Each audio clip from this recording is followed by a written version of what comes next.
this is an iHeart podcast. Guaranteed human. The universe is full of mysteries. Black holes, quantum physics, galaxies. On TikTok, millions of people are learning more about the universe around them every day. Scientists break down complex theories, demonstrate experiments, and connect dots between the cosmos and our daily lives. One scroll might reveal the concepts on the fabric of space-time, the next an optical illusion. It's discovery on a massive scale, where millions learn something new every day. All cat parents understand the feeling of being totally ignored by your cat and often thinking, does my cat even love me? There's only one solution to solve that: Sheba. Feed your cat Sheba and go from feeling ignored to truly adored in 12 days guaranteed or your money back. Sheba has a menu of products, appetizers, entrees, treats, and even a kittens menu. So Sheba has a product for even the pickiest eater, like Sheba Puree made with bone broth, a smooth and creamy texture that cats love, or Sheba Grilled, protein-rich formula made with real chicken and seafood. To learn more, check out Sheba.com. Hey folks, owning a home means one thing. Something's gonna break. AC, plumbing, fridge, and it's never convenient or cheap. That's where American Home Shield comes in. An AHS Home warranty can help protect your wallet from pricey breakdowns on even your oldest appliances and systems. And if they can't repair the covered item, they'll replace it. So check out American Home Shield and get 20% off any plan at ahs.com/SYSK and see promo details. See ahs.com/contracts for coverage details, including service fees, limitations, and exclusions. American Home Shield. Don't worry, be warranty.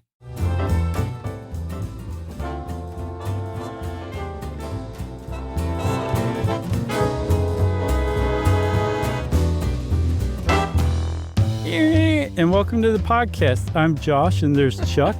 Jerry's here too.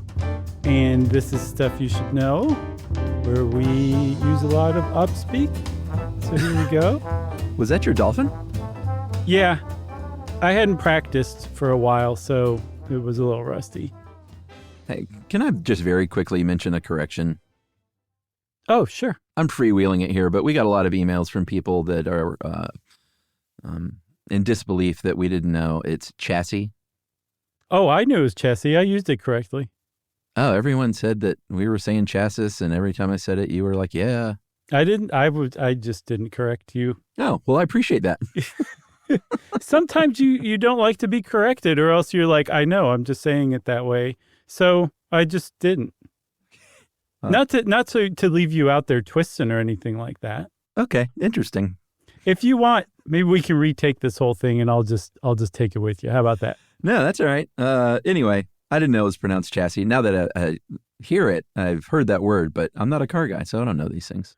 Well, I feel really terrible. I mean, I feel terrible. I'm very sorry. I'll correct you every single time from now on, okay?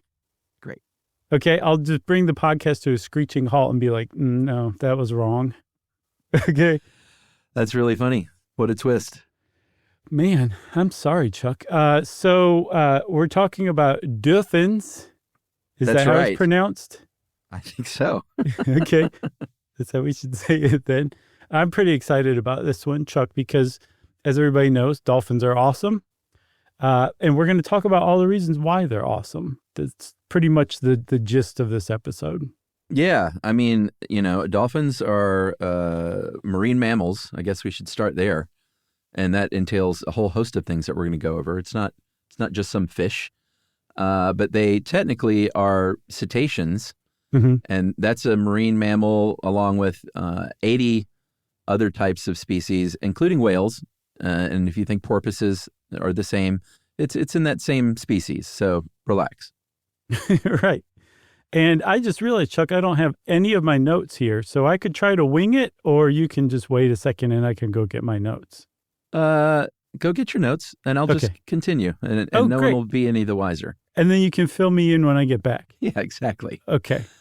There are 40 plus species of dolphin, and they're in the family of oceanic dolphins, or Delphinidae. And there's also river dolphins. So I know everyone's out there saying, hey, there's river dolphins out there.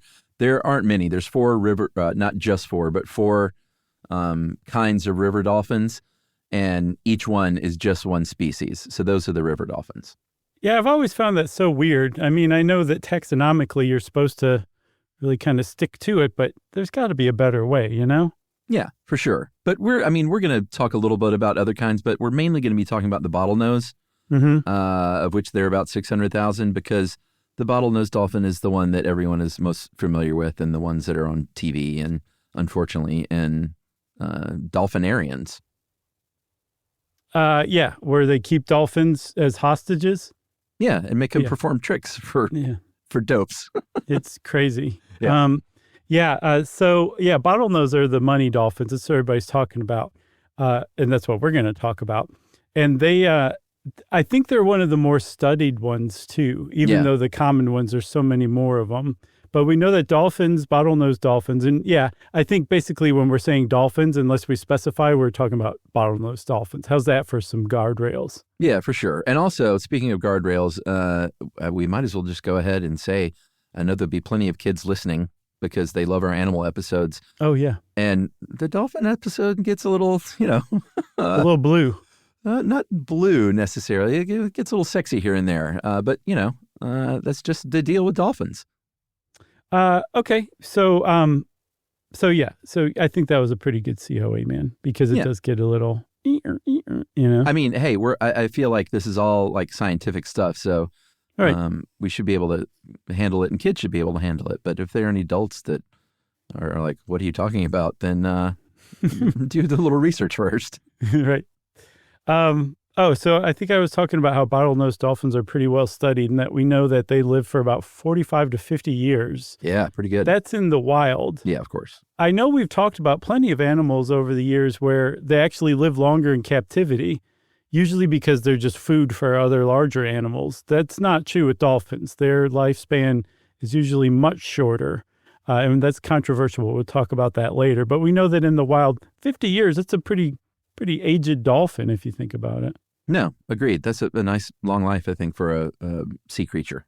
Yeah, what more can they ask for? Stop complaining, dolphins. There was one, supposedly, that was 67 years old, presumed dead in 2017.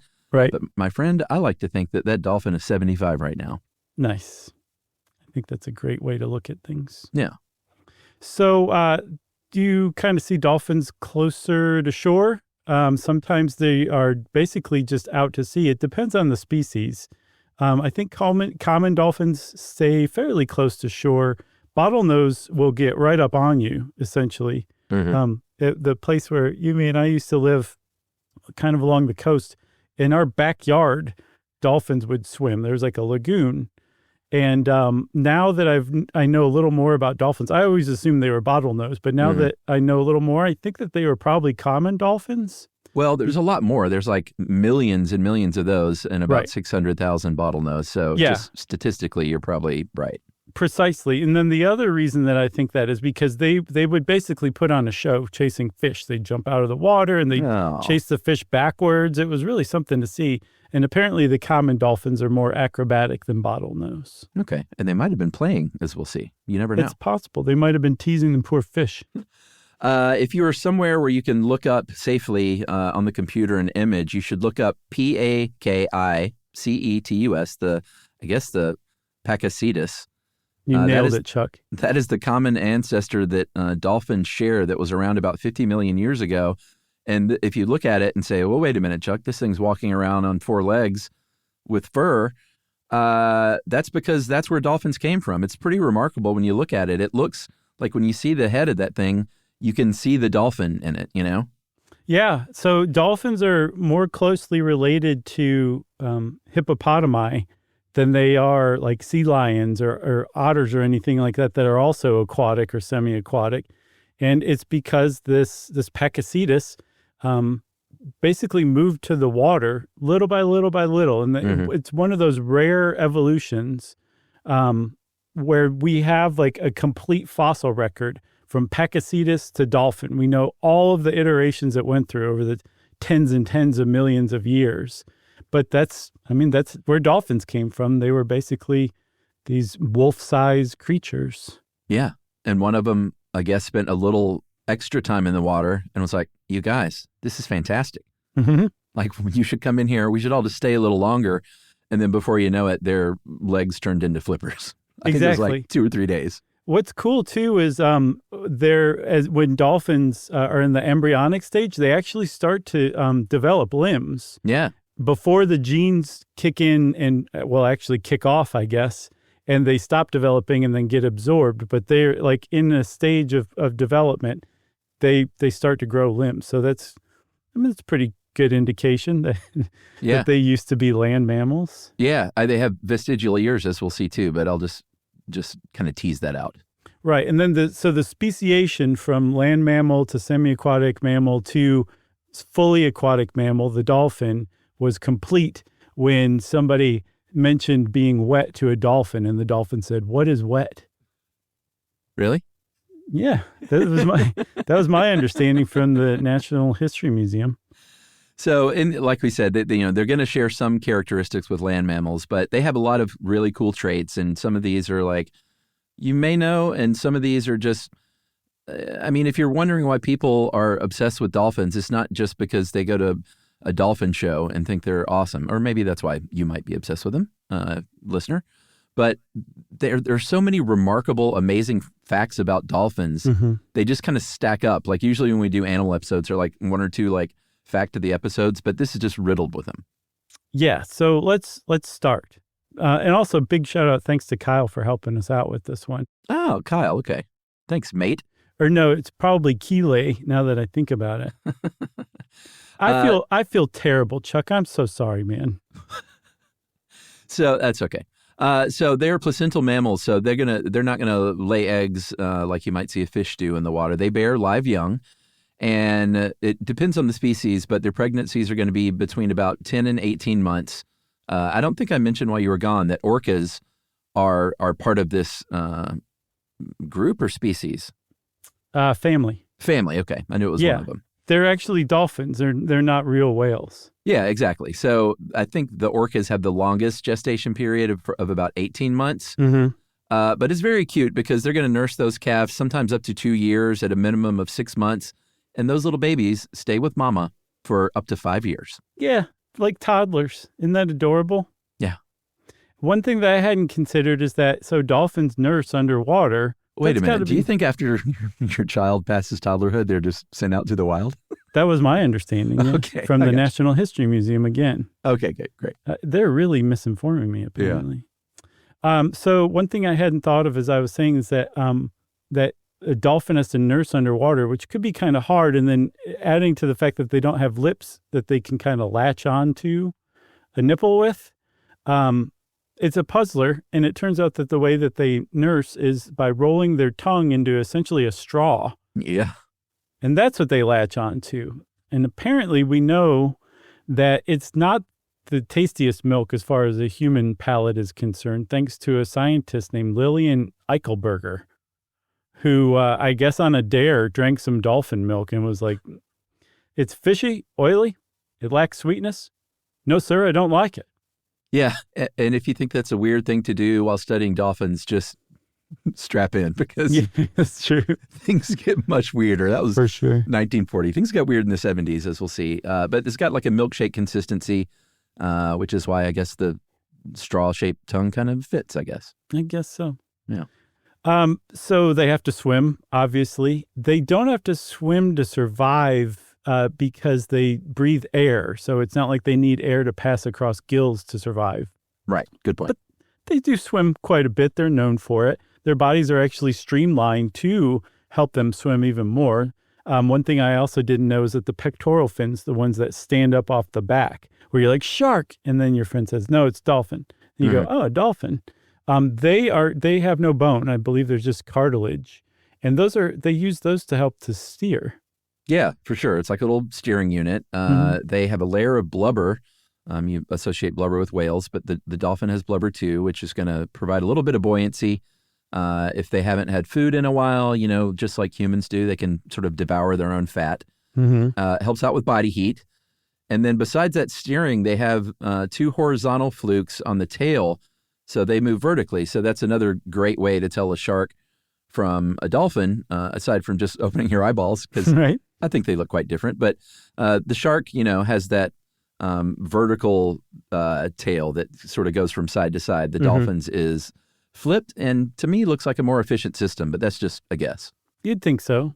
The sharks seem to do pretty well for themselves, though. Yeah, and real quick in-show correction, I guess. The dorsal fin is the one on top, right?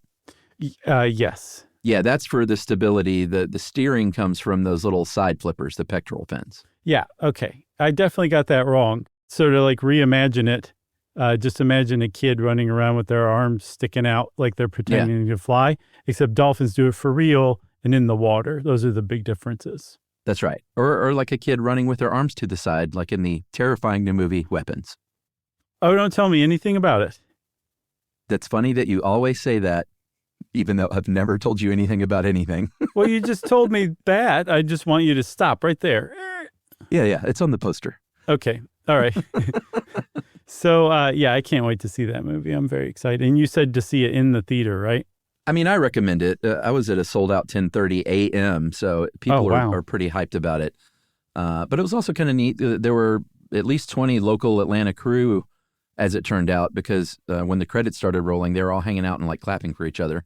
Oh, neat. That's very supportive. Did you know any of them? I did, but I didn't know until afterward when Emily said that my friend Stephanie worked on it. And I was like, oh, she might have been one of those people. That's very cool. So, I want to see that movie. Yeah, back to dolphins. Yeah. So dolphins are also known for, as far as they swim, they kind of jump in and out of the water and can go quite fast doing that. It's called porpoising, much to dolphin chagrin. Right. And it turns out it's not just porpoises and dolphins that swim like that. Penguins do too. And I was like, no way. This came from the National History Museum, so I had to go double check. And by God, I saw a video of penguins swimming super fast, faster than dolphins, and they were porpoising in and out of the water. It was really something to see. I have you not seen that before? Not that I know of. Okay. I mean, I forget stuff, so it's possible, but it seemed pretty shocking to me when I saw it. Dolphins are also pretty good smellers. They have a blowhole. It's basically like nostrils, and it's above the frontal skull bones. And it's kind of cool because it connects right to their lungs. They're not mouth breathers, even though apparently they did find a mouth-breathing Hector's dolphin, which are dolphins near New Zealand in 2015. Yeah. So I don't know what that says about that guy, but he was a mouth breather. But that blowhole, like I said, is connected directly to the lungs, and they can open it and close it with a nasal plug, and they can fill that thing up very, very fast. Like in a fraction of a second, they can fill up their lungs through the blowhole. They only breathe 5 or 6 times a minute, and they can't stay underwater all day, but they can stay down there for a few minutes at a time. Yeah, for sure. But if they stay down there too long and they run out of air, they can drown. They are air-breathing mammals. Yeah, Just don't forget that. The saddest thing I could imagine. Yeah, which we'll get to that later. Yeah. And the blowhole also does a really good job of expelling air because, again, it's like our mouth breathing in and out, except on the top of our head. Right. So when they breathe out, especially having been underwater for a little while, they're breathing out warm air into usually colder air because the sea temperature is usually warmer than the surface temperature in a lot of cases. And it'll condense, and that's what their spout is. It's like you can see it. Yeah, it's pretty cool. And apparently you can tell like different species apart by the like kind of spout they have, right? Yep. From what I understand. I couldn't, but I think scientists can. Why don't you take the unihemispheric sleep? Because that's pretty remarkable, and you haven't had a wowie. Oh, thanks. Also, I have a correction that I want to put in too. Okay? Okay. So we're talking about what dolphins do is unihemispheric sleep, which is because they are in danger of predation, because they don't stop and fall to the bottom of the ocean. They actually have to keep going while they're sleeping. So what they do is shut down half of their brain, and the other half just kind of keeps an eye on things. And then when the one side of the brain has had enough sleep, it switches over to the other hemisphere, and then that one takes its turn to sleep, and the other one takes over to kind of stand guard. Yeah, that sleeping with one eye open is kind of an old, like, Western trope, but that's, like, so funny that dolphins literally do that. Yeah, for sure. And that actually ties in, Chuck, unihemispheric sleep, to our Zizians episode, because they were trying to figure out how to do that themselves, which seems to be impossible for humans from what I can tell. And by the way, stay tuned for listener mail, because I have a correction related to the Zizians episode. So this is like a correction loused episode, okay? All right. Should we take a break? Yes, I think so. Okay. We'll come back with Correction Fest right after this.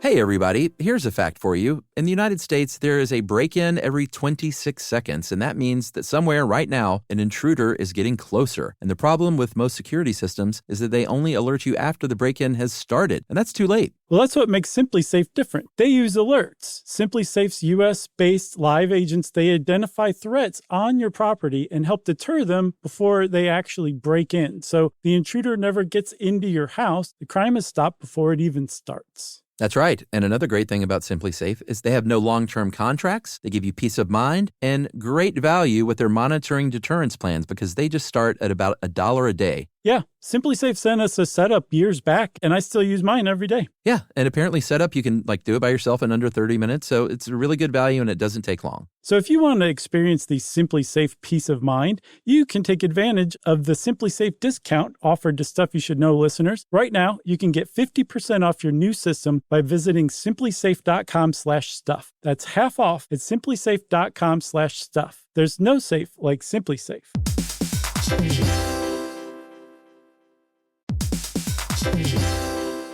Work can be a little weird. One minute you're in a meeting that could have been an email. The next you're trying to decode corporate jargon that somehow means nothing. And don't even get us started on the quick sync that turns into a 45-minute deep dive. Yeah, well, the truth is figuring out your career isn't always straightforward. Whether you're trying to grow, pivot, or just stay relevant, it can feel like you're navigating it all on your own. Well, that's where LinkedIn comes in. That's right. LinkedIn can help you grow your career, helping you confidently navigate your path with insights, ideas, and inspiration from your professional community. You can stay up to date with the latest trends in your field, connect with people who get it, and discover opportunities tailored to your goals, your experience, and what actually matters to you. Whether you're looking for something new or just trying to grow where you are, LinkedIn gives you the tools and connections to move forward with confidence. Because LinkedIn is the network that works for you. Visit linkedin.com/knowstuff to learn more.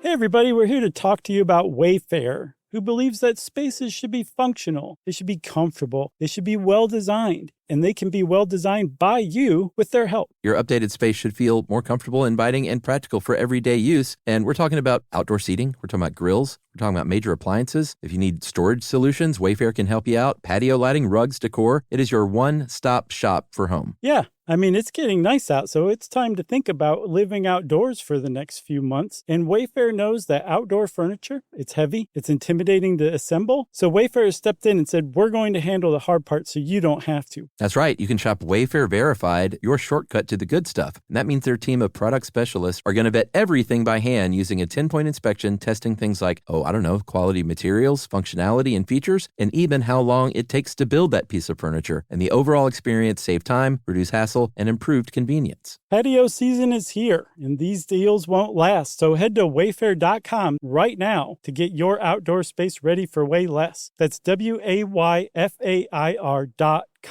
Wayfair, every style, every home.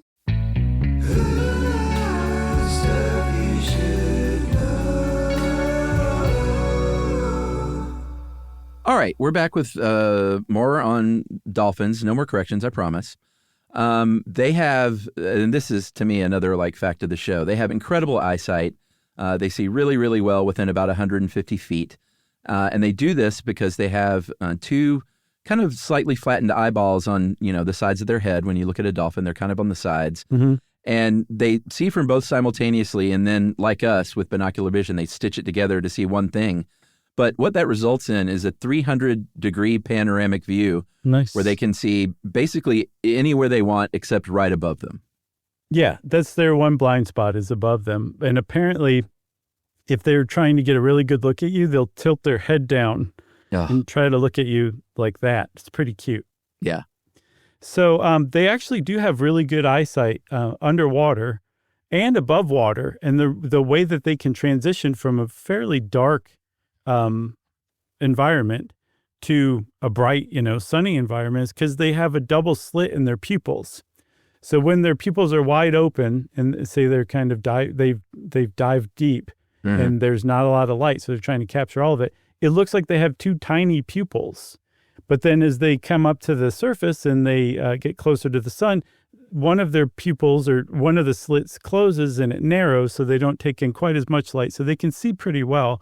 And they're apparently up to 150 feet. They have just really great eyesight from what we can tell. Yeah, and they, it's important that they can do that out of the water because when they porpoise and jump out, they want to see everyone going, "Oh my God, Larry, look!" And then they give them a little wink. Nice. Yeah, and it makes a ding sound. They have teeth, and they're not like, big scary shark teeth. They're kind of cone-shaped. Yeah. They eat fish, of course, crustaceans, squid, and they use their beak. It's also called a rostrum, but we just call it a beak. Mm-hmm. And, they'll grip that prey and they swallow it whole. They're smart enough to know, and we'll get to how smart they are later, but they're smart enough to know that they got to swallow this fish head first so they don't catch those spines on their throats. And if they come up against like a catfish or something that's got like really, spiky, spiny things coming off their head, they'll bite those heads off and eat the rest of it. Yeah, I'll bet that's a sight to see. Yeah. So they also have really good hearing, which makes sense because they use echolocation, which we'll talk about. But they have ear canals, just like us, but they're totally useless. They're vestigial. They don't connect to anything. And in fact, they're plugged up with some pretty serious earwax that everybody just kind of considered a curiosity of whales and dolphins, that they have big plugs of earwax in their ear canals that don't connect to anything. And scientists realized actually, they put down layer after layer throughout their life, and you can examine an earplug or a plug of earwax of a dolphin or a whale and pretty closely estimate how old it is, like you're counting tree rings. So cool. I think so too. I love that. And they can also, get into that earwax and analyze it and see what kind of like pollutants it was exposed to and stuff like that, maybe hormone fluctuations. So yeah, that's pretty awesome. And that's like fairly recent, right? Yeah, I don't know exactly when, but it is a fairly recent finding for sure. So, yeah, look for more talk about dolphin earwax in the future. They don't listen exactly like we do, but they receive high frequency sounds through, and this is a pretty good band name, acoustic fats. In their lower jaw, and that's going to vibrate through their skull. And they have these, I guess they're unattached internal ear bones that pick up this this sound from the acoustic fats. Yeah, so they can hear sounds, but it's also really useful for echolocation too, where they send a click out and then wait for it to bounce off something and come back. It's received through that jawbone. Yeah, and apparently because the teeth are so close to the nerves that transmit this this impulse, they think that the teeth might actually act as amplifiers, and I wonder if that has to do with the cone shape too. Oh, maybe so. Maybe. Yeah. I mean, a cone is a very common way to amplify a sound. It is, like an old-timey cheerleader. Yeah, totally.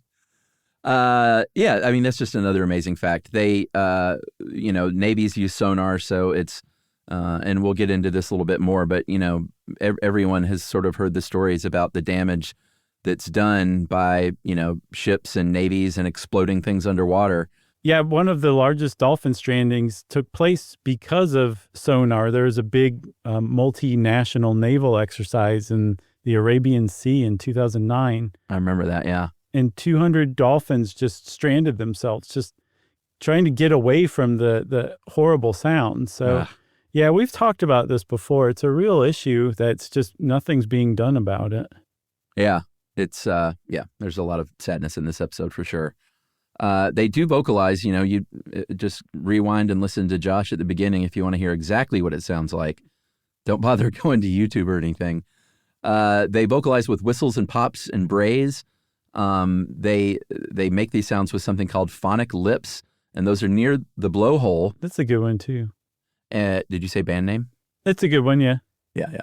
It's Sonic Youth and Flaming Lips got together for a super band. Nice. I just saw the Flaming Lips, and they were great. I hadn't seen them in years. Oh, yeah? Yeah, it's really, really good. I've never seen them. I'm sure their shows are pretty great. Yeah, it's pretty fun. But they have a larynx at the base of the blowhole, and that larynx is going to be able to sort of move and modulate sound by letting air kind of go through at different rates of speed. Yeah, and then they also have something called a melon, which is a big mass of fat in their forehead, which melon is head. it's pretty characteristic of dolphins' look. But that melon is actually able to focus sound like a lens. The little fatty lump moves around. They can move it, which is pretty cool. Like those people who can move their forehead up and down. Right. I think that's essentially what they're doing, and it focuses the sound, including their echolocation. Yeah, and get this. Here's another fact of the episode. I'll take this one. You can take the next one. Okay. They can use this to basically name each other. They can broadcast their identity and their location to other dolphins because they have signature whistles. So they come up with their own whistle.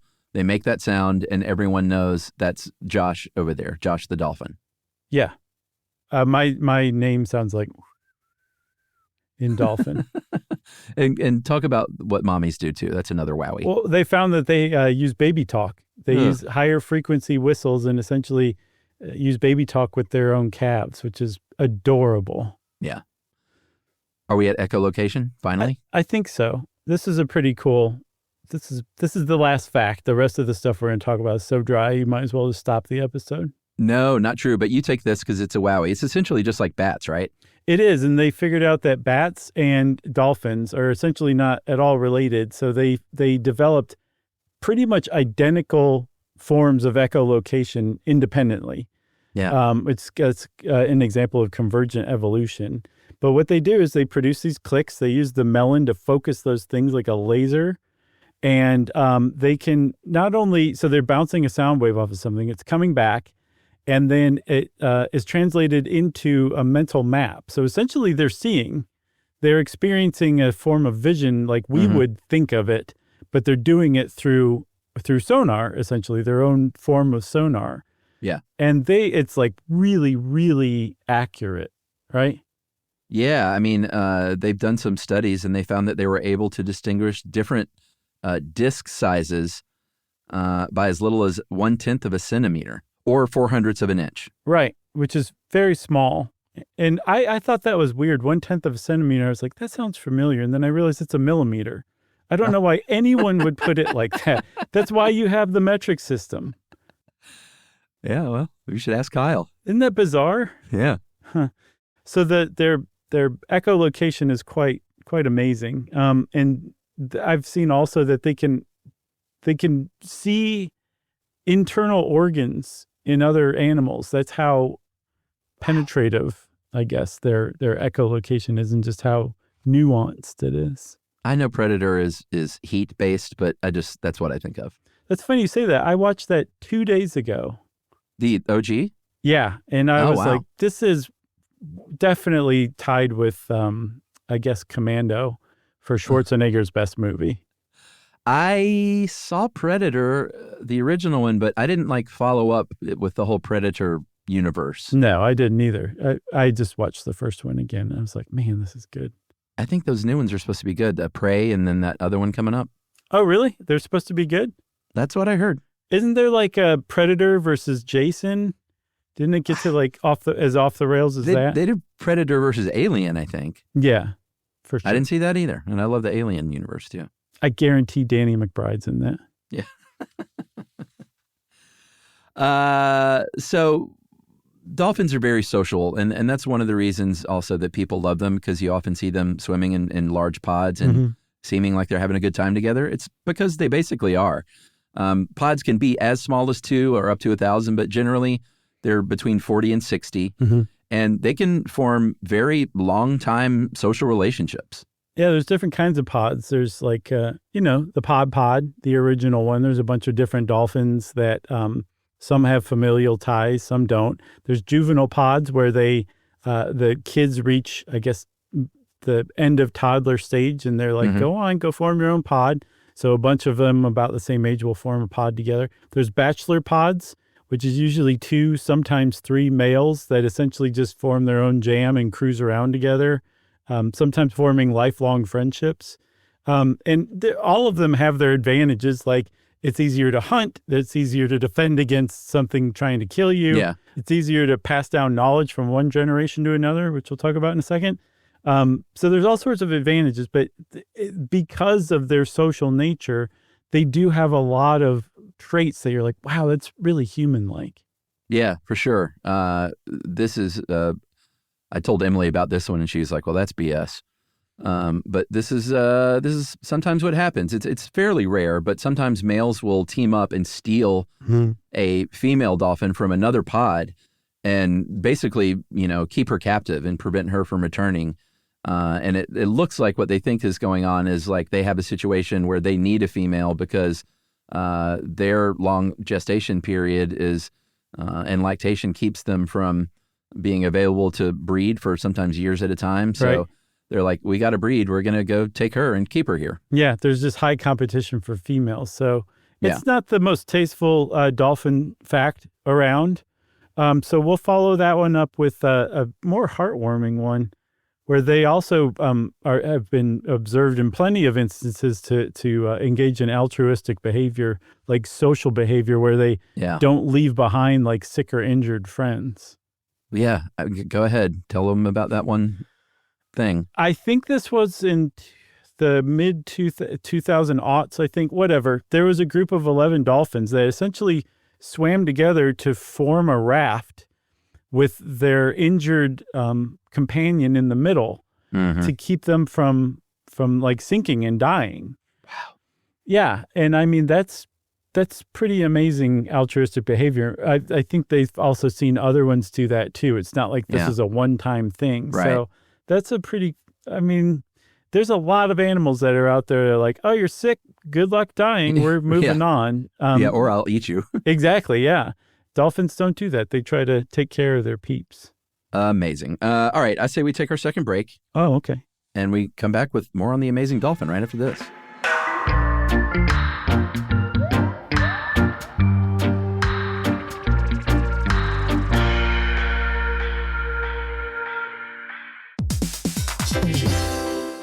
Hey, everybody. Here's a fact for you. In the United States, there is a break-in every 26 seconds, and that means that somewhere right now, an intruder is getting closer. And the problem with most security systems is that they only alert you after the break-in has started, and that's too late. Well, that's what makes SimpliSafe different. They use alerts. SimpliSafe's U.S.-based live agents, they identify threats on your property and help deter them before they actually break in. So the intruder never gets into your house. The crime is stopped before it even starts. That's right. And another great thing about SimpliSafe is they have no long-term contracts. They give you peace of mind and great value with their monitoring deterrence plans because they just start at about $1 a day. Yeah, SimpliSafe sent us a setup years back, and I still use mine every day. Yeah, and apparently setup, you can do it by yourself in under 30 minutes, so it's a really good value and it doesn't take long. So if you want to experience the SimpliSafe peace of mind, you can take advantage of the SimpliSafe discount offered to Stuff You Should Know listeners. Right now, you can get 50% off your new system by visiting simplisafe.com/stuff. That's half off at simplisafe.com/stuff. There's no safe like SimpliSafe.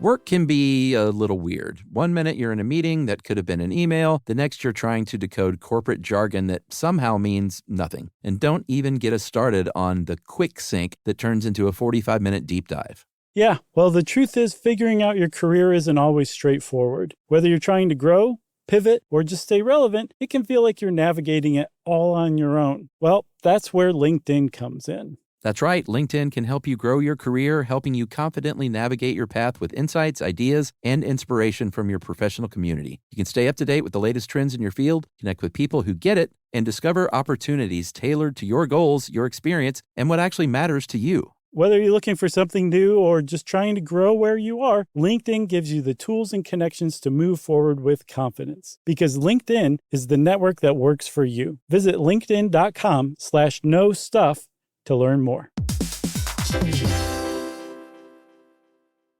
Introducing the all-new Mazda CX-5, featuring more connection, Hey Google, where's the nearest Pilates class?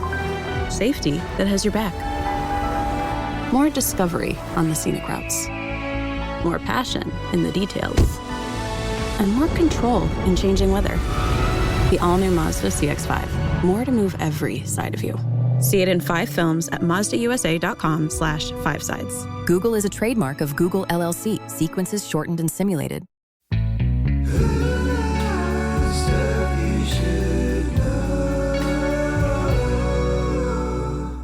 So, Chuck, one of the great things about dolphins is that we know that they play. It's not anthropomorphizing. They're playing. Juveniles play with one another. They sometimes play with their parents. They'll swim around in the head of another dolphin and just kind of tease them. We talked about them teasing fish earlier. What is that all about? Yeah, I mean, sometimes they've been observed doing that. Like they'll go up and not eat a fish, but they'll like get the fish's tail in its mouth and being like kind of like, I got your nose. Right. And then they'll swim away and the fish is like, what just happened? Yeah, and then swimming porpoising in the waves of ships that are traveling fairly fast. They think essentially that's for thrills and kicks. Yeah. That's so cool. Yeah, it's pretty cool. There are also gay dolphin behaviors as well, where those male friends for life in the bachelor pods, they'll have sex. I mean, isn't that the whole point of the bachelor pod? I think so. You know? Yeah. That and playing video games together afterward. Yeah, exactly. Yeah, I mean, they this is where, it gets a little sexy, but they basically on a daily basis, they've observed dolphins exhibiting what's called non-conceptive sexual behavior. So they're not trying to reproduce. They're getting together and having a good time for the fun of it. Yeah, and that NCSB for the churchgoers, that also includes masturbation. Apparently, captive dolphins do that every day, which makes sense because they've got nothing else to do, so they're just kind of bored. But they will use walls, other dolphins. They'll use trainers sometimes for stimulation. And that actually happens. Yeah, I saw too. They might lean up against a washing machine from time to time. Yeah. Pretty good. Is that real? Is that just a trope or is that real? I'm sure it's happened. All right, let's clean this thing up. Well, actually, we can't clean it up because we're about to talk about something else like that. We're talking about dolphins' intelligence, and we know they're smart, and a lot of that comes from a guy named Dr. John C. Lilly in the 1960s, who really put dolphins on the map in a bigger way by saying that they're probably as intelligent as we are. He did some pretty awful experiments, like injecting them with LSD. He mapped unsedated dolphins' cerebral cortex with probes. Ooh. And he was involved in a very infamous experiment in 1963. I said it was the 70s. It was the 60s, when he got a woman named Margaret Howell Lovett and paired her with a dolphin named Peter in a flooded apartment so they could live together and learn more about each other. Yeah, so Lilly was obsessed with the idea that dolphins could learn English, not just to understand it, but to speak it, because sometimes apparently they'll mimic people speaking a little bit with one of their squeaks. So he's like, they clearly want to communicate. That's why he injected him with LSD. That's why he had Peter live with Margaret. And she was supposed to teach him how to say, hello, Margaret. But apparently, though, the lessons would get interrupted because Peter was a rather randy dolphin. He was captive after all. So Margaret Howell Lovett became known as the woman who would manually satisfy Peter. Relieve. Yeah. And she was like, yes, I realize this is a very odd behavior. And apparently Hustler picked this up and wrote all about it. Yeah. This crazy thing that was going on. And she was like, look, I'm trying to actually interact with the dolphin, teach the dolphin this. And Peter just can't focus on anything else. So it's like an itch, you scratch it and then you move on. And of course, that's what everybody talked about. But eventually the funding dried up and Peter was essentially just kicked out of the apartment, is separated from Margaret, who he'd essentially adopted as either a pod member or his girlfriend or something. He had a very strong attachment to her, and they just ripped him away from her, and it did not go very well. No, he did not say so long and thanks for all the fish. He very sadly appeared to have taken his own life. He just kind of sunk himself to the bottom and didn't breathe anymore. Yeah. How sad is that? Oh, dude. I mean, you put this dolphin in an apartment with this woman, and then that happens. Yeah. And then he seemingly kills himself. Yeah. That's Good awful. God. Yeah. I mean, if you ever see a dolphin in captivity, it's a really horrible thing to see. Especially if it's like just indoors. It's worse than other animals, I think. And I don't think any animal should be kept in captivity, but dolphins seem to be. It's just worse, you know? Yeah. I mean, to me, when you're talking about an ocean dwelling species, it's a big area, right? You know? Yeah. But they are smart. Sort of a long way of getting around to saying we know they're super smart. We've seen their vocalizations and their social relationships and how they can learn and mimic things. Mm-hmm. But, you know, saying like they're as smart as humans is just a weird, people should stop comparing animals to humans like that. Yeah, that's a great point, Chuck. I mean, they're their own thing. Let's understand them on their own terms. Exactly. Meet them where they're at, as they say. We do know they use tools. There is just, there's some dolphins that have been shown to basically attach a sponge to their rostrum, their beak or their schnoz, when they're hunting for food or foraging for food on the sea floor to basically cushion it. Isn't that neat? Yeah, it's amazing, like a little bumper. Yeah, but even more amazing than that is that not all dolphins do that. Some groups do that, and that they learn it from the other members of their pod, which is a cut and dried version of culture that fits essentially all of the boxes for culture. And culture is very rare in the animal kingdom, and dolphins seem to display it at least through the sponge tool use. Yeah, for sure. So this is sort of the saddest part of the episode is when we talk about captive dolphins and kind of what's how humans have kind of screwed it all up as usual. But there has been dolphin entertainment for a long time, since the 19th century. But things really grew after the TV show Flipper in the 1960s. There were 3 dolphinariums before that, and by 2009 there were 100 all over the world. And while trade is illegal in the U.S., Mexico, and Europe, they are captured at different places in the world, and we're going to talk about some specifically, like Japan and Taiwan. But the rate of mortality is disputed. If you want to look at SeaWorld's research, they're going to say it's really not that different.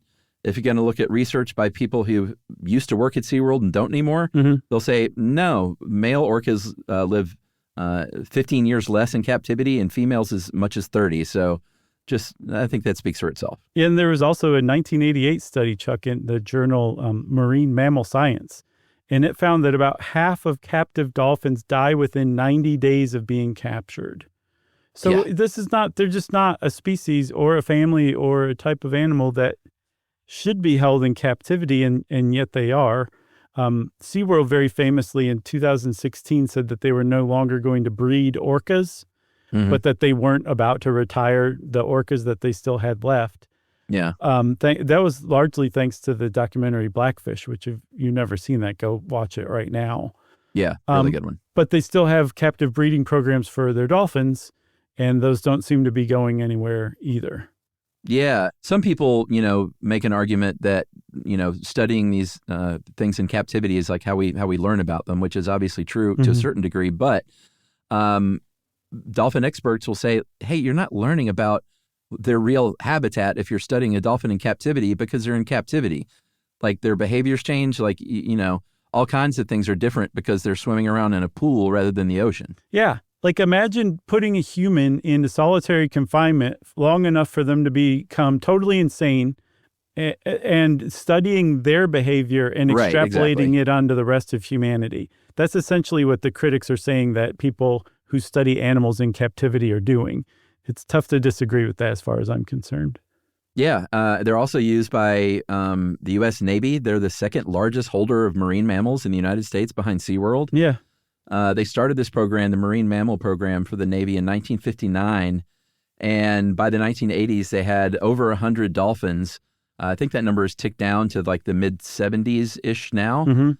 But, if you've heard stories of like dolphins used in war with like lasers on their head, they don't have lasers on their head, but there have been some verified reports that dolphins have like blowguns on their head. Oh, was that verified? I know that there's certainly rumors. Well, not verified as in like the U.S. Navy verified it, but I think there have been people that are like, no, this is happening, and they've observed it in the Soviet space as well. Well, for the most part, what they're used is to either identify mines, like find and identify mines, because their echolocation can detect the void inside the casing of a mine that's buried under mud, and they'll go tag it essentially, or they'll look for swimmers or divers who are trying to sabotage like a ship or something, and they'll go up and basically bump them and put a tracker on that diver, and then let the Navy people take over and track that person.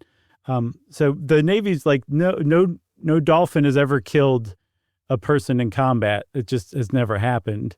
But there is one recorded instance of a dolphin killing a human, and from what I can tell, it sounds just. Yeah, this was in 1994. There was a dolphin near Sao Paulo, Brazil, that was named Tiao, and he was very friendly and gregarious, and was well known around the area for like hanging out with people, and had a lot of bad human interactions as a result of that. This guy was harassing him, apparently. There was also a case where he injured 29 swimmers. They were trying to ride him and put popsicle sticks in his blowhole. Mm-hmm. This guy was harassing him, and he basically nosed him in the abdomen, and the guy died from internal bleeding. Yeah, like Tiao, he wasn't a naval dolphin, by the way. This is just the one example of somebody a dolphin killing a person.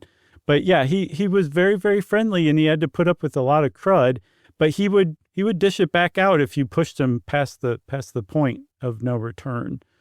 He apparently, after the guy died, Tiao just left, and they haven't seen him since. He fled the interview. Yeah. He's fleeing the interview. Mm-hmm. Dolphin watching is also, you might think like, hey, that's a pretty innocuous thing to ride around a boat and look at these things. Right.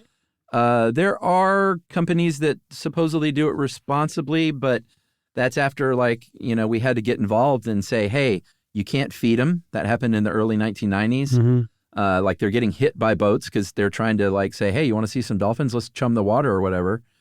Or not chum, or whatever they use. And they put time limits and distance limits. If those are followed, then, that's better. But any kind of boat activity like that is just going to disturb their normal activity. And if there are too many boats around, these dolphins will just be like, all right, I got to relocate somewhere, maybe far away. And maybe they're not even able to do that safely, Yeah. In that sense, it's still not enough regulation or protection of the dolphins, but you can make a pretty good case that the United States has some good laws in place that do protect dolphins. There's one that was passed in 1972, the Marine Mammal Protection Act. And among other things, it basically said you're not allowed to eat dolphin in the United States. They used to hunt dolphin and eat dolphin, and apparently people who have eaten dolphin are like, this is pretty good.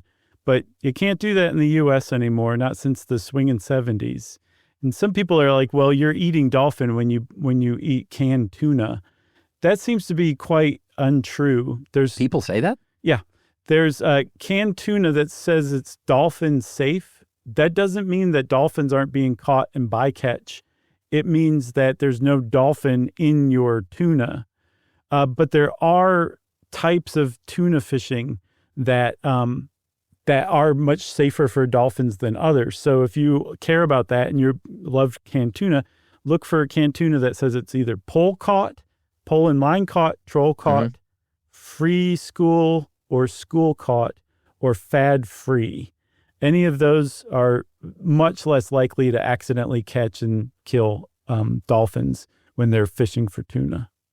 That's right. I always thought tuna was chicken of the sea. No? Did you ever see that episode of Jessica Simpson and Nick Lachey's? Nope. It was insane. I saw that one, and what one? I don't even know what you're talking about. Oh, she was confused. She was eating a can of tuna, of chicken of the sea tuna, and she's like, I thought it was chicken. But then he's like, no, it's tuna. She's like, no, I know it's tuna, but I thought it was chicken. And it just like you'll start bleeding out of your ear if you try to follow it too closely. Interesting. It was something. That show was actually surprisingly good. You watched it? Yeah, back in the day. Huh. That surprises me. It surprises me too now that I think about it. Yeah, Josh of now wouldn't watch that, right? Probably not, no. Josh of yore? Yeah, yeah, for sure. Hey, I watched Bret Michaels' Rock of Love. Did you? That's my one reality TV show, Scar. Okay. I was going to say it's not too bad. It's pretty bad. It was pretty bad, but that's your boy. Oh, yeah, he's one of them. The whole crew is my boys. Yeah, CC, the gang. That's right. Bobby Doll and Ricky Rocket. I got it. Yeah, nice work, Chuck. Dolphin hunting, though, still happens in other places around the world. We promised to talk about it a little bit, but there are drive hunts, very infamous ones that happen in Taiji, Japan, and the Faroe Islands. And there's another great documentary from 2009 called The Cove about the Japanese hunt. And it's awful to watch, but they round up just thousands and thousands of dolphins and corral them and sell some to dolphinarians and slaughter the rest. You've seen it? I don't think I could see it, man. Yeah, don't bother. You know the deal.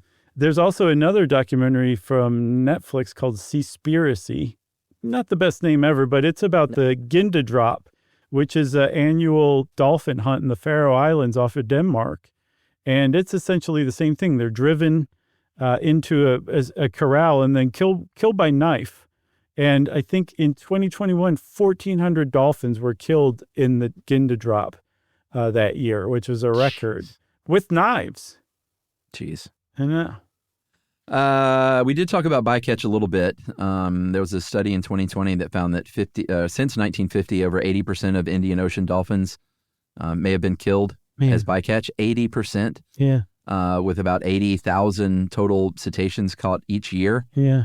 And then there's ghost fishing, which we did an episode on, and that's when just the fishing industry as a whole ends up killing animals in the ocean, ship strike and predation and starvation and getting caught up in nets and lines and all that awful stuff. Yeah, when they abandon their old fishing gear they can't use anymore and it just floats around and can kill animals in the sea for hundreds of years. It's nuts. Yeah. We should end this on a high note, Chuck. So just a reminder that dolphin moms use whistles to baby talk with their dolphin calves. That's right. And they play with each other. Yep, for sure. That's it for dolphins, everybody. Hopefully you liked this one. We loved it. We might just do it again. Who knows? But in the meantime, while we figure that out, it's time for listener mail. This is you remember the Volkswagen episode and the lemon ad? We weren't sure exactly what that was all about. Oh, yeah. We heard from a lot of people. This is from Lori, and I'm trusting Lori because Lori is an advertising copywriter. Oh, good. She says, hey guys, confusion about the famous VW lemon ad created by Bill Bernbach at GDB. The body copy is about VW's preoccupation with every detail. Each bug goes through a rigorous inspection process. 189 checkpoints. If there's any issue at all, no matter how small, the car doesn't leave the factory. So the car in this ad has a scratch on the glove compartment, so it's a lemon. Apparently there was fine print in the ad that explained this. One more thing though, guys. All good ad campaigns begin with an insight, a simple sentence, a nugget of emotional truth that determines how the brand speaks to consumers and how consumers relate to the brand. The insight for the VW Beetle: you don't buy a Beetle, you adopt it. Oh, wow. That's neat. We just got Don Drapered by Lori. Yeah, we did. Way to go, Lori. That was a really great email. That's hats off to you. Yeah, and Lori is a VW Beetle owner as well, so she ticks all the boxes. For sure. I trust Lori. That's a new stuff you should know t-shirt. Agreed. Also, Chuck, I want to take a second to put in a correction, which I think we mentioned before from the Zizian episode. Uh-huh. So in it, I talked about Eliezer Yudkowsky, who is kind of like his Machine Intelligence Research Institute was kind of at the center of the Zizians. Like that's where they all met. Yeah. And the Machine Intelligence Research Institute is trying to figure out how to create an artificial intelligence that is friendly to humans, that's aligned with human goals and doesn't wipe us out. And I said that Eliezer had basically thrown in the towel and was like, this is not, it's too late. We're not going to make it. we got an email from Mallow Borgen, who was the CEO of Miri, and he said, "Hey, you got it a little wrong. Eliezer's book that's coming out, it's called If Anyone Builds It, Everyone Dies, is not about throwing in the towel. It's saying like we're right there on the edge, but there's still time. We can still figure out how to make an AI, a super intelligent AI, that doesn't wipe out humanity. And here's how, and let's get busy now." It's kind of like a call to arms to get humanity in action. So I definitely flubbed that one. And a huge thank you to Mallow for letting us know, but also letting us know really gently. Yeah, he's real nice about it. Yeah. So the book, If Anyone Builds It, Everyone Dies, it's by Eliezer Yudkowsky, who is an amazing thinker, and his collaborator, Nate Soares, comes out September 16th, if you want to go buy it. Fantastic. And if you want to get in touch with us like Mallow or Lori, you can send us an email too. Send it off to stuffpodcast@iheartradio.com.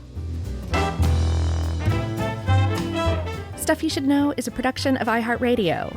For more podcasts from iHeartRadio, visit the iHeartRadio app, Apple Podcasts, or wherever you listen to your favorite shows.